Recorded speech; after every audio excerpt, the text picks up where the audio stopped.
Welcome to the Eat, Slay, Live podcast. And we are the Loxecutioners. We're going to be eating lightning and talking thunder and power bombing you right in the ear holes today.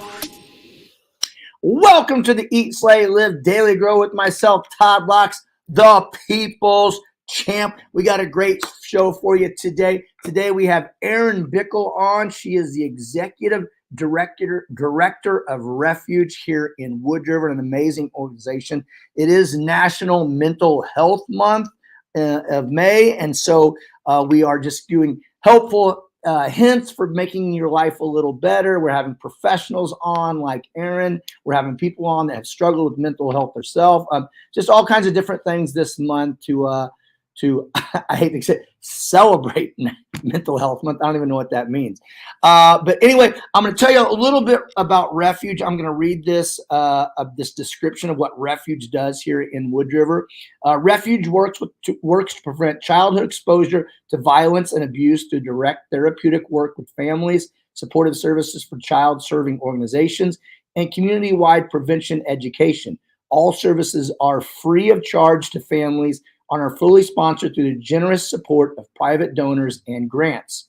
Refuge uses evidence-based treatment models which incorporate individual, family, and group therapy to address each family's unique needs and strengths. Because Refuge acknowledges that therapy alone is not sufficient to bring about healing and change, each family's treatment plan also includes education, support, and referrals to other community services to provide holistic and comprehensive care. Their primary focus is on children from birth to 11 years old, as they are the age groups with the biggest gap in violence prevention and intervention services in Madison County. Refuge is also committed to increasing support and protection for families throughout the community. As such, Refuge provides parenting classes, school-based services, community education, consultation, and professional support to enhance the entire community's capacity to support families dealing with abuse and violence. That is what Refuge does here in Wood River. And today we're going to have, she's the executive director of Refuge and just does amazing work. She is also my friend. Here is Erin Bickle. Hello, Erin. Hey, good morning, Todd. You know, one thing I didn't know is that like where you're at in Wood River and where Pride Fitness is in Wood River, we're on two different time zones. So here it's a little after 8 o'clock, and I see by the clock on your wall that where the time zones divide Wood River. So it's a little after 7. So you're an hour behind us. Thank you for being up so early today. I know. Yeah, no problem. I'm here for it. Oh, always my clock. I just wait until the time changes again. Yeah, I mean, why not? Anyway, hey, thanks for coming on. We super appreciate it. It wasn't long ago that I came down and did a little tour of you guys' facility, which is super cool and amazing. And so that's why I thought it would be fitting to have you on during National Mental Health Month. So thank you for coming on. Thanks for having me. Absolutely. I love to just share about mental health and bring awareness. Yeah, and bring awareness to what you guys do down there. I know, like, I don't feel like enough people know about it and how important it is, the work that you guys are doing, just, you know, filling these kids' cups and just helping them out, right? Yeah, and you described our program great, but even just to simplify it a little more, we're really here to serve our youngest population that have exposure to what we call complex trauma, which means it can be a lot of times ongoing. So things like domestic violence exposure, addiction in their home, chronic poverty, violence, community violence, abuse, sexual abuse, physical abuse. And so, we just work really hard to serve these kids because there's such a gap in services for our youngest kids. Now, how say a kid experiences trauma at home or something in their life, what are the channels they go through? How do they get to you? How do you get Sure. So a lot of times, unfortunately, kids who have trauma, have exposure to complex trauma in their lives, we see it show up most of the time through behaviors. So these are kids that, honestly, we have a lot of kids that get kicked out of daycare. They like go, their parents drop them off to their daycare provider to whatever babysitter school they're going to, and their behaviors are so hard to manage that they get kicked out, or the school system's calling us and making referrals. Parents hear about us word of mouth and come to us and just say, I'm at my wit's end. I really don't know what to do. And then we also have kids who aren't those external symptoms that everyone sees, the behaviors, but internal symptoms like very depressed, withdrawn, quiet, don't want to come out of their room, don't want to separate from their caregivers. And so then that will bring awareness also. And kids make their way for that. The kids that fly under the radar, unfortunately, are those kids who just are very compliant, and they go to school every day. They do what they're supposed to do. And so those kids are a little harder to identify, but thankfully we have such amazing educators in this community that really care and take the time to get to know kids. And so a lot of those kids can eventually become identified because they confide, in an adult in their life, a safe adult, and we get those referrals as well. Now, do you have working relationships with the schools, with the daycares? How does that work? Yeah. So we've been around, we're in our 9th year of serving kids, and really this is our 10th year as an organized operation. Launched in 2014 and started seeing kids in 2015. And we've just worked really hard in this community to build relationships with all of the stakeholders who in our community who work with families and children. So we have just over the years taken the opportunity to go meet with administrators, to go meet with church leaders, to do trainings in the community, first responders, medical professionals, and we've really built the awareness around that. And we're one of the only organizations that's serving our youngest population, that birth to 5. Really, there's not a lot of resources for the youngest population, and 22% of our kids right now are 5 and under that we serve. And so we have really strong relationships with the school districts. Some of the school districts actually contract with us, and we have full-time therapists in their district. Not all of them do. Most of them, don't have the funding for that or haven't been able to secure grants for that. But that's an avenue that we've grown and been able to serve more kids in the last few years is through our school systems. And then we also get referrals from pediatricians, from other organizations in the community, the Domestic Violence Shelter, Riverbend Family Ministries, Head Start. Riverbend Head Start is a partner of ours. So foster care agencies, foster care support groups.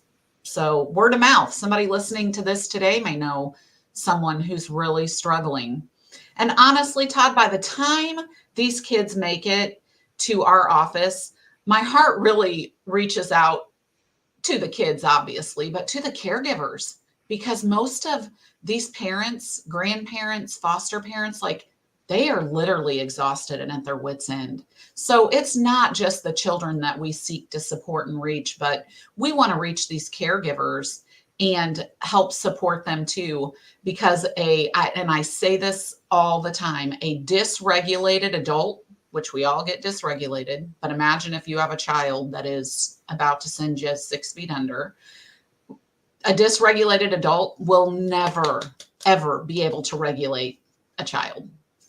It just, science doesn't work that way. Our bodies, our brains, our reactions, our responses. And so we work really hard to help teach these caregivers some good coping skills and support them as well. So with your program, so you get kids with behavioral problems. Now, do you find that a lot of these behavioral problems are because they've had trauma in their life? Yeah. Unfortunately, behavioral issues, the top 4 mental health diagnoses in kids in our nation, the number 1 diagnosis that kids get is ADHD. So that's like almost 10% of kids who present with mental health difficulties are diagnosed with ADHD. I'm not the child psychologist expert, but what we do know is trauma symptoms. So kids who are exposed to trauma have almost identical symptoms us kids who have ADHD. And so a lot of kids are misdiagnosed, and ADHD interventions and medications are not going to work for these kids in the long term. It may help kind of, calm their system down for a little bit, but ADHD is our number one diagnosis. So we know that there's a lot of trauma going undiagnosed. And then anxiety. I guess if they have ADHD that's caused by some sort of trauma, just taking medication just going to mask the problem. You're just tossing a Band-Aid on it for a second. Absolutely. You're not we have interventions. Problem, huh? Yeah. And then anxiety is the second highest diagnosis in kids, which is heartbreaking. Like, kids should just be able to have these happy, healthy, carefree lives, and they don't. We know adults have anxiety too, and it's a terrible feeling. So that's the second highest diagnosis. And then comes behavioral difficulties and depression are the next two. So a lot of those mirror just trauma exposure. So I guess a lot of I'm sure there's several categories kids fall into when they come to you, but some are just like behavioral kids who just have behavioral problems just because they just have behavioral problems, and some of them have behavioral problems because it comes from trauma. Correct? Yeah, and most of our kids, in order to enroll into our program, there has to be complex trauma in the home. So they, if we've got a referral that comes to us and the family's healthy and there's no identified trauma, I'm not saying that there's not. We do still meet with these families and really talk to them and try to dig in, but sometimes kids are just struggling and they have a mental health difficulty, and so we refer those kids back to their pediatrician to get evaluated. And then there's some other avenues that they can go, because we're really a trauma focused intervention site that's really working with those kids with complex trauma. Let me switch gears here just a little bit. So, you have birth to 11. So when COVID, lockdown, and so the isolation thing happens, like the oldest kid 4 minus 11, so they were 8 when it happened. Are you seeing a lot from the isolation and the lockdown things? Has that been an increase, like in the last? Because you've been around for 9 years. This happened 4 years ago, something like that. So have you seen a lot from that? I mean, one bad thing about the lockdown is a lot of kids, they're like, their time away from an abusive relationship or a bad home life was going to school. I mean, it's sad to say that going to school was like their safe space, but it's just facts. And so they were stuck home in whatever terrible environment. Have you guys just seen a lot of just, since that, a lot of effects of that? Yeah. And the experts nationwide have actually said we'll see it over the next decade. We'll see an increase. Yes. I mean, the school systems have seen it. We've seen it. I know nobody wakes up in the morning with the intention to screw up people's lives. So this isn't a dig at leaders or a political statement, but the way that we handled COVID with our schools in this state was just an epic failure. It really has caused so much long-term impact that is negative.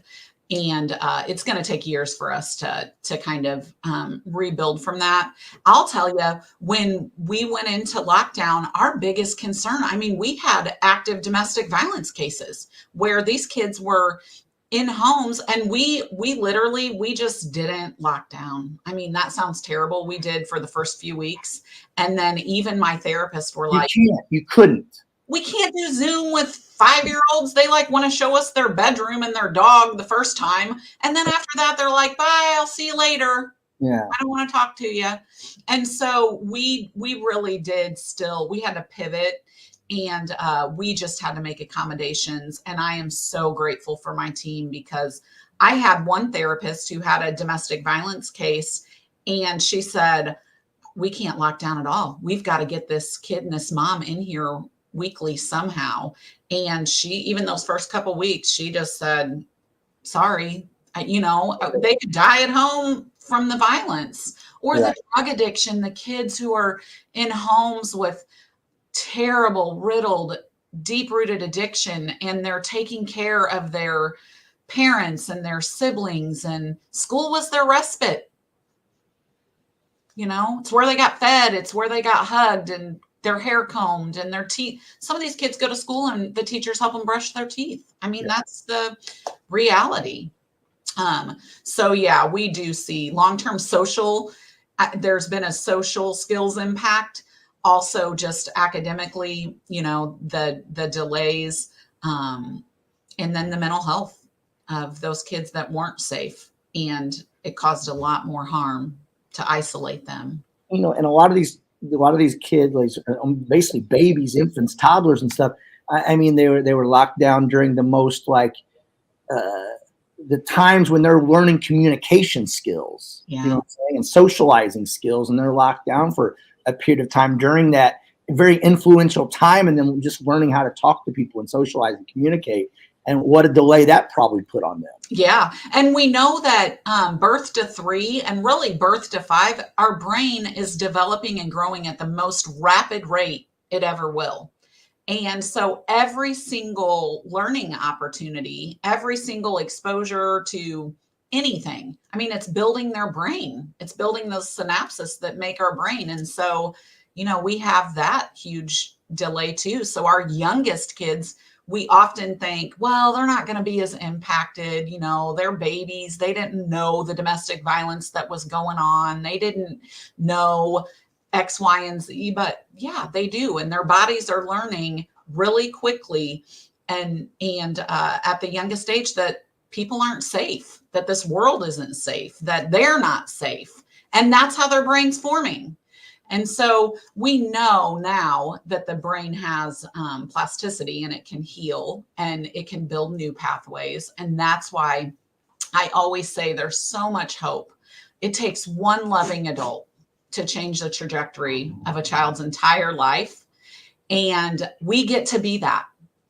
Me, you, people watching this, like, we get the privilege to love on these kids, to coach these kids, to train these kids at Pride, to, you know, whatever, to teach them in Sunday school classes. And it makes a difference.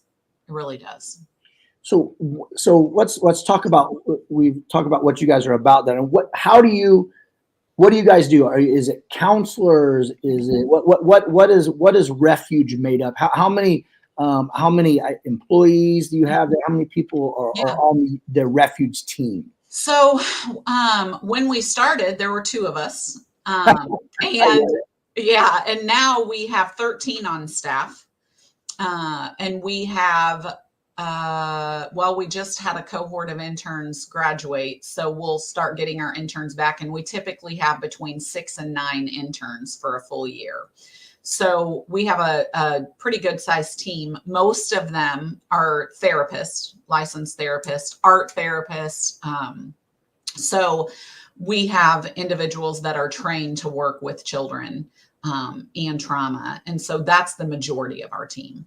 Therapists, social workers, and they're doing the day in and day out work. We've got 5 of them that are located in schools, and then the rest are here in the office, and they're doing services in office or out in the community. They can do them in homes or in schools. You know, they might see a kid in a school that we're not at full time, but we'll go and see kids if that's the time that it takes. So what schools do you have contracts with? Can you say that? Yeah, absolutely. So we have a contract with Roxana. They actually are our largest contract. They have a therapist in every single one of their schools. Oh, I love that. That's awesome. They have one in their early childhood through, I think, 2nd grade at that school, and then one at their 3rd through 5th grade. Then they actually, and we piloted it with them, they have one in their middle school, and they have one in their high school.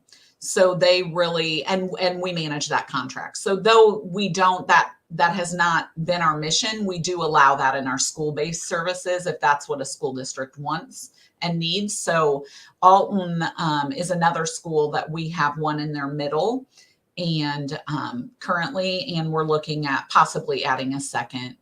We've had one in East Alton. They were unable due to finances to renew. that contract, which is unfortunate. Because man, there's so much need. Well, in all the schools really, but right there in East Alton, we were in their elementary through middle school. So we're kind of pivoting to see, how we transition out of that. Funding is always going to just be the challenge. There's so much need. And, unfortunately, there needs to be more funding for mental health in schools in particular. Yeah, I mean, you see like all the problems with schools and things like that. And really, most of it, 99% of it comes down to just the mental health and the bad home life and things like that, and no one keeping them safe, right? Yeah, no one keeping them safe. And teachers, God love them. They have such a I always say they have the hardest job in America, hands down. Well, until the summertime. Yeah, until the summertime. That's right. Unless they're teaching something. Sorry, teachers. I'm kidding, teachers. You do wonderful things, especially on all those days you have off. But they can only do so much also, they have to still educate. And that's why I love partnering with schools and being able to be that support, because we don't only work with the kids. I have a real heart. We have a relationship with Bethalto as well. And if they need some consulting with teachers or us to come and provide some support, they utilize us. And we do trainings in schools. We want to support educators. When we launched years ago, I said, my dream, somebody asked me, what's your big, hairy, audacious dream, your BHAG? Mm-hmm. And I said, I would love to have a mental health refuge therapist in every school in Madison County. And I don't know that we'll ever get there. I hope we do, because the need is so great. But I come back to, man, one life at a time that we can change. It's worth it. It's worth it. Are schools able? Is there any grants schools can apply to, or anything like that, to like try to get one of your counselors in there? Yeah. So after COVID, the federal government, I believe, I don't know exactly because I'm not writing grants in schools, but they had some what they call ESSER funds, which was specifically to help support mental health in schools because they knew this was going to be a problem. Those funds ended after this year. And so I don't know. To me, I don't know, again, all the ins and outs of it, but that's going to be a big hit because that's how a lot of these districts wrote for ESSER funds to get some support for mental health services, and they could use them for other things too, I'm sure. But I believe there's just going to continue to be a need. And so there's going to have to be more grant opportunities for mental health support in schools. And I'm not in that realm enough to know exactly what that looks like or how. But some districts also, are figuring out how can they prioritize it in their budget. How can they make it work? So God love our school board members and our superintendents that have to make, just tough decisions and calls and see where they can make it work. And so I think that we'll get there eventually. I think it's just trying to navigate such an increase in need right now. Right. I don't think, and I'm one of those people. I don't think that a lot of people realize like just some of the issues we have in homes in Madison County, a lot of homes, not just like a small minority, like the domestic violence, the drug use, and the crazy thing, my GF, she works as a middle school counselor, and I just hear these stories that even like in Bethalto, we just think of that being a little different. You and I are from there, but just what these kids go through on a daily freaking basis breaks my freaking heart. I think a lot of us, we live in our little, castles and we don't see it. We don't know about it. We ignore it. But man, there is a lot of trauma and abuse and just craziness that goes on in these kids' lives at home. A lot. And the epidemic of addiction is just continuing to be on the rise. And, the unfortunate piece, and I won't get on my soapbox about addiction and legalization of things and how it's just a pathway to more unhealthy coping skills for people. But the reality is when there's significant drug addiction in a home, it's not just drug addiction. There's kids that are being sexually abused because strangers are coming in and out of homes, or kids are going from drug house to drug house with their parents, and people are hot. I mean, we can't make this stuff up, and we see it. I mean, it is real.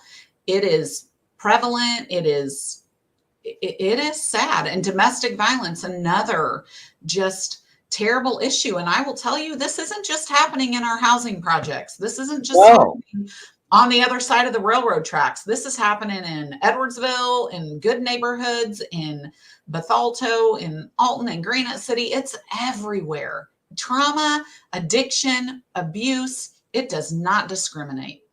Yeah. It's every single profession.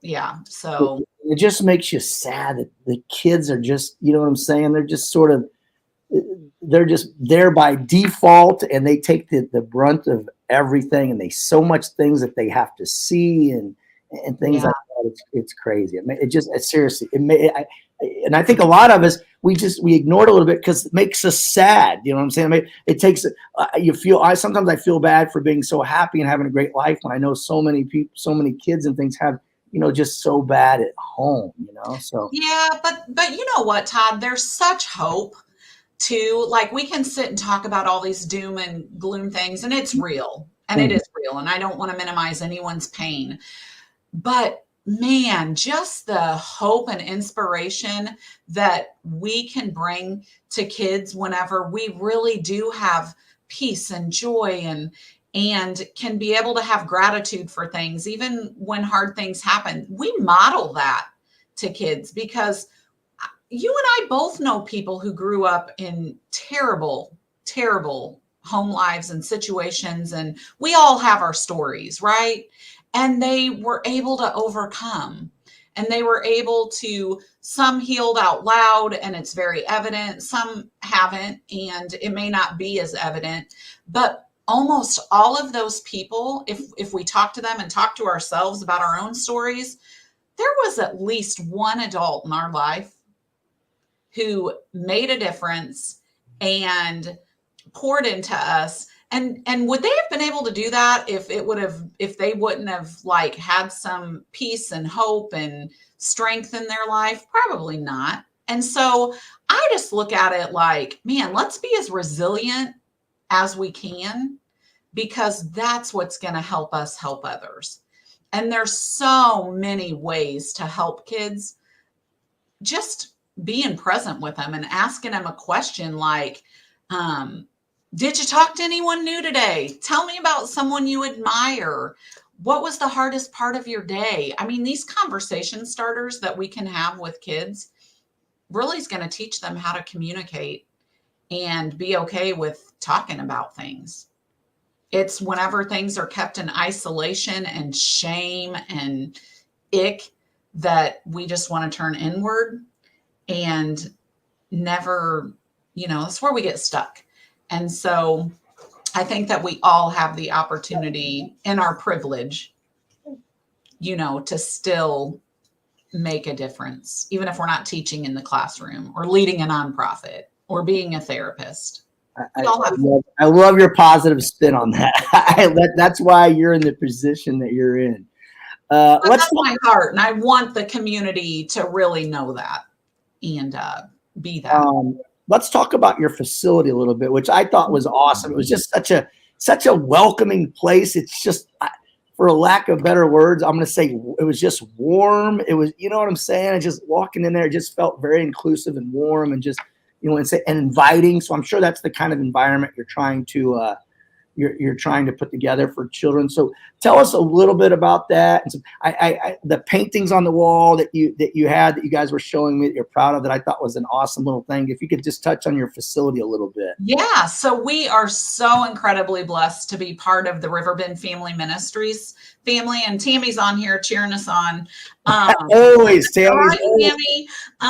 But we are located at Riverbend Family Ministries, and so our facility, thanks to the fearless leader Tammy really is exactly what you've said, Todd. It's just all inclusive. It's warm, it's inviting, and that's very, very intentional. It's intentional because we want people to walk in and feel like they're in a living room, feel like they're, not in some clinical medical facility where you're all uptight and nervous, but we want these kids and families to come in and immediately just have a sense of family and safety. And so our building has been just intentional. But the paintings on the wall that you're talking about, and I invite anyone to please reach out to me if you want to come tour our facility or come down and see what's going on here. We would love to let you see this in person. But what we do with every child who has ever come to Refuge is Tammy had this idea to really just have a wall in our old building that every child who came in for services could pick their handprint or a footprint, whatever they were comfortable with. And then it could be turned into a superhero or an animal, whatever they picked. So our art therapists kind of take their handprint and make it into whatever that child wanted it to be. Some like of them have their hand, it turns, the artist comes in, turns it into like a lion or something like that. Yeah, or a unicorn, a dancer, Spider-Man, whatever they want. And so we do that because oftentimes we've done this because oftentimes kids who come to us, they feel so incredibly alone. They feel, as we all do when we go through hard things, what do we think? We're the only one going through this. Nobody feels as alone as me or as different as me. And so what we've done with this wall, and it's now grown, I mean, there's hundreds of handprints and footprints, is these kids get to come in and immediately they're like, all these kids come to Refuge? Mm-hmm. And, I can remember years ago, a little boy coming in for services and saying to me, oh, they all have to come here? And I'm like, yeah, buddy, they do. Well, why? I pointed to one. Why does he have to come here?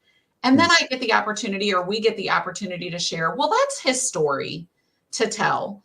And so we're not going to tell his story, but it's probably very similar to yours. Kids a lot of times come here who have a lot of hurts inside of them, or maybe they're scared, or they can't live with their mommy and daddy right now. And so we're just able to meet these kids where they're at, and it immediately gives them a sense of, I'm not alone. There's other kids who come here, and that's their very first introduction to us, and it works like magic. I bet. It really does speak to that. We all just want to feel connected. And so it's just a great display that really speaks volumes to our babies that come here. And then adults who come, to tour it, love to see that as well. Now, I know you mentioned your services down there to kids and things and families is free of charge. No cost to families. Yes. So where do you guys get your funding? Is it through grants? Is it through the government? Is it through donations, fundraisers? And I know the answer to all this. That's why I'm throwing all these things out there. But tell us how you get funded to make this a free service for at no cost to all of our families. So when we first launched, we were 100% community funded, meaning we had, we just hit the ground running and went to people and asked for money and said, we want to do this service. Yeah, we had a dinner year one. We thought, honestly, when we launched, we were getting a grant from the state, the Safe from the Start grant. But then the budget impasse happened where they stopped all funding statewide. I mean, they didn't even pay their bills. Some nonprofits had to close. So we had to pivot really quick because we were serving kids. Riverbend Family Ministries launched us and really supported us to get going. And then we were going to have this grant and it went away. And so we had to pivot, and our board got really creative. We started just doing an annual fundraiser dinner. We just had our 9th one that we've had. And that really was the bulk of our funding for years. And we have now diversified our funding streams a little bit more. So since we've been around longer, we were able to go after some more grant funding. So we've most recently got a state grant to serve our birth to 5 kids. So we're going to be able to add a few more therapists in 2025 because the first year is just all planning. They won't let us do direct service. That's a whole nother conversation that I won't get into. But we will be able to add some more services that way. And then we also diversified our funding streams through getting into some schools. We get some funding locally from the Madison County Mental Health Board. So that's a great avenue. And then private donors. So this community really, really sustains this program. Our office-based therapists, we fund these therapists that are serving our kids through the community. Through our dinner we have every April. We have a monthly partner program, and we're getting ready to really talk a lot more about that. We have such a great need. We have 50 kids on a wait list right now. And there is let me stop you there. You have 50 kids that have a need, that have issues or whatever, that need to see you, and they're on a wait list just because, like, just for our office based. 51 kids actually on the waiting list. Mm-hmm. On a wait list to get if in. That doesn't tell you what kind of need there is in this community. I don't know what does. So how many are you, let me ask you this, how many are you seeing right now? How many do you have? 308. So you're seeing 308. You have another 51 children in our community that have a need for your services that are on a waiting list. They're on a waiting list. Doesn't that make you sad? Yeah. There's such a need, and we get referrals every day. I mean, it's just, build it and they will come. You know, that the longer we're here, the more referrals we get. And it's sad. There's a need. And here's the other thing. I just said this last night at my board meeting. Man, people want to help. They just want to know how. We need to make it easy for them. We need to bring the awareness. But it literally, if you are a parent and take your kid to counseling because you need mental health services, this is going to blow your mind. We literally provide weekly trauma therapy for these kids, and it costs $56 a month to put a child through Refuge. $672 a year.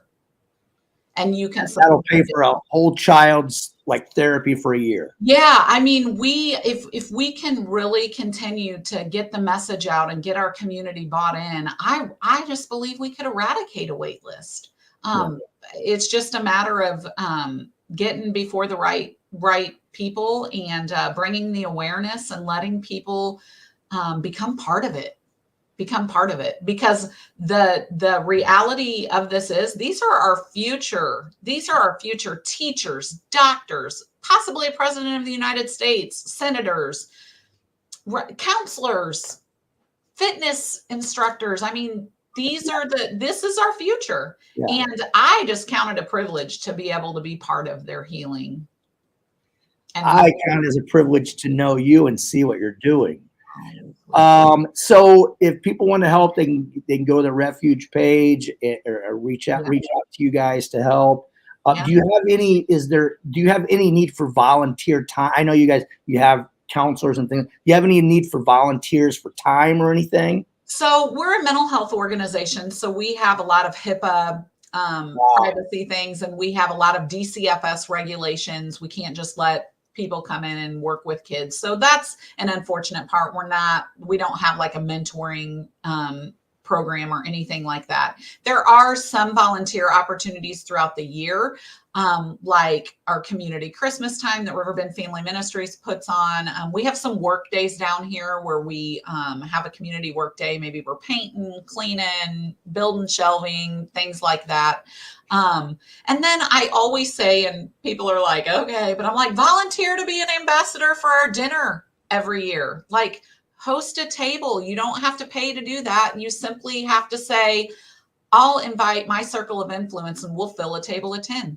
You don't have to pay. You don't have to sell tickets. You don't have to do any of that. You just have to show up and eat a good meal, which, by the way, Todd, I know. Anyway, that's another check. That's another show. No, but we can, but you can volunteer in that way. And I'm just giving you a hard time, buddy. I'm not mad, but we can volunteer that way. Just showing up. We have a golf scramble in September.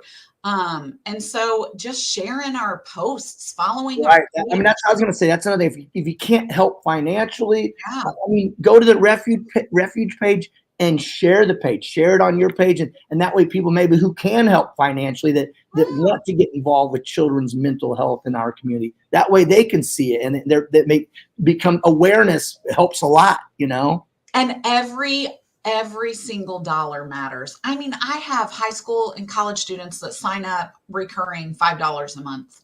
Yeah. It just comes out like their gym membership, you know, and every single dollar makes a difference. Collectively, it impacts this community. And so, yeah.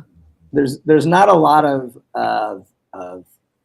charities and foundations like that's more important than yours. Like you said, this is our future. I feel like a lot of our kids are unsafe and in bad places and things like that. And what you guys are doing is just, you know, creating a better future for them, better community, a better future for our world, you know?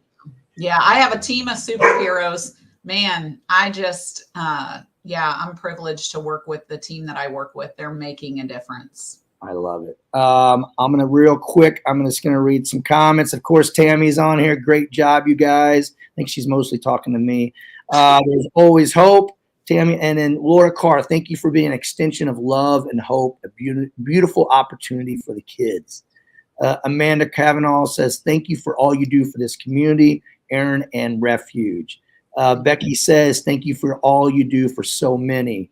Tammy just gave you a big amen. Tammy gave you a big S. Yes. Thanks for listening. That's Tammy. to you, Todd. What's that? She said the yes to your, she's mostly talking to me. I figured that.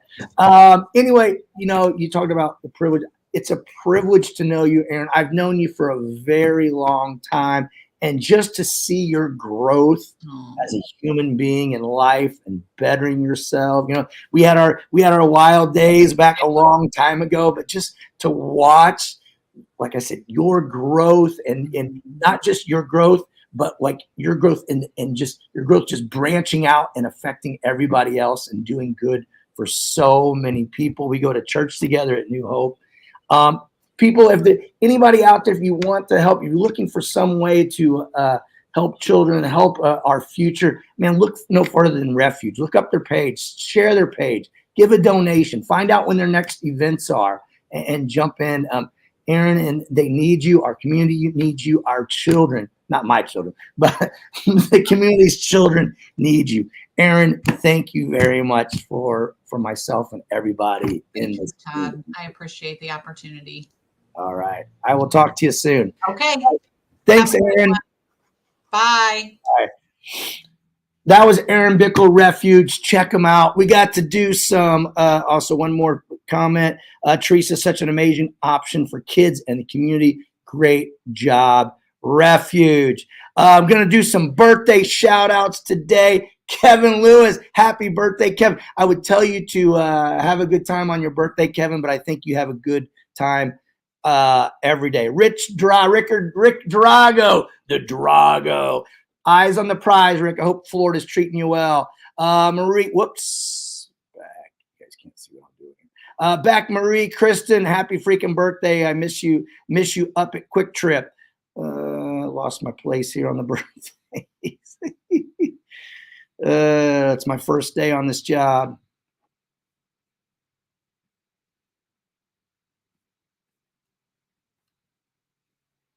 Blake freaking Gray. Happy birthday, Blake. Blake, thanks for all you do here at Pride. You've been a member of our men's weightlifting group forever.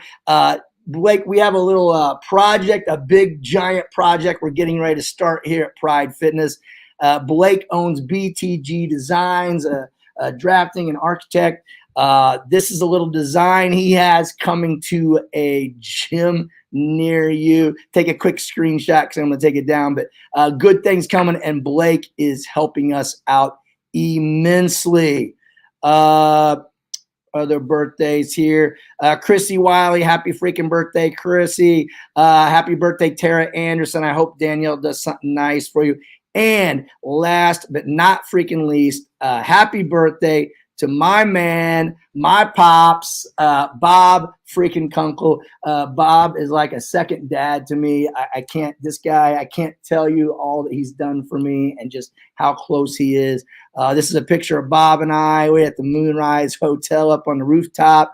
Another picture of Bob and I at Fast Eddie's. This is Bob helping in the Thunderdome when we did construction on it. Bob has helped me in the OG garage doing repairs. Bob helped me at the first Thunderdome. Bob helped me at the second Thunderdome. I can't tell you how special Bob is in my life.